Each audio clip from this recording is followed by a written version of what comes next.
আসসালামু আলাইকুম রহমতুল্লাহি ওয়া বারাকাতুহু। বন্ধুরা সবাই কেমন আছো? আলহামদুলিল্লাহ আমি ভালো আছি। আমার বড় ছেলে আসছিল 2 দিন আগে আমার বাসায় বেড়াতে। তো কিছুদিন থাকবে বলে চিন্তা করছিল, কিন্তু যা তীব্র গরম পড়েছে তাই আজকেও চলে গেল 2 দিন থেকেই। তো বলল, মা একটু মার্কেটে চলো, যাওয়ার আগে তোমাকে নিয়ে একটু ঘুরে আসি। তাই চলে এলাম খিলক্ষেত মার্কেটে। এটা বড় একটা শপিং মল। এখানে সব ধরনের ড্রেস পাওয়া যায়, ছেলেদের আইটেম, মেয়েদের আইটেম, বেবি আইটেম। তো মার্কেটটা আমার খুবই ভালো লাগছে।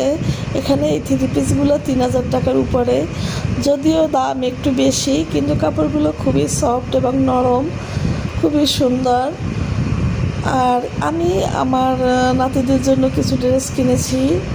আমার ছোটো ছেলের ঘরের একটি মেয়ে এবং বড় ছেলের ঘরের একটি ছেলে ও মেয়ের ঘরের 2টি বাচ্চা, একটি ছেলে ও একটি মেয়ে, সবার জন্যই কিছু ড্রেস কিনলাম।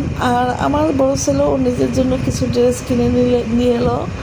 তো ড্রেসগুলো খুবই আনকমন, প্যান্টগুলো খুবই সফট। ড্রেস কিনে আমরা বাসায় চলে আসছি বাজার করে। তো ড্রেসগুলো একটু দেখিয়ে নিচ্ছি আপনাদের। এই যে সুতির কাপড়ের ড্রেস, হাতে এমব্রয়ডারি কাজ করা। আর বাচ্চাদের আসলে সুতি ড্রেসই পরানো উচিত, সিনথেটিক না পরানোটাই উত্তম, কারণ অ্যালার্জির সমস্যা হতে পারে। তাই আমি সবসময়ই নাতিদের জন্য সুতির ড্রেস কিনি, যেগুলো ওরা স্বাচ্ছন্দ্য বোধ করে পড়তে। তো চলে এলাম বাজারে, মার্কেট শেষ করে। এখানে অনেক ধরনের মাছ উঠেছে, তেলাপিয়া, পাঙ্গাস, শৈলং ট্যাংরা, কাসকি মাছ, আইড় মাছ। তো আমি আমার পছন্দের মাছগুলো নিয়ে নিলাম। মাছগুলো একটু দাম বেশি হলো, মাছগুলো তাজা ছিল। আর তাজা মাছ খেতে পারি মজা।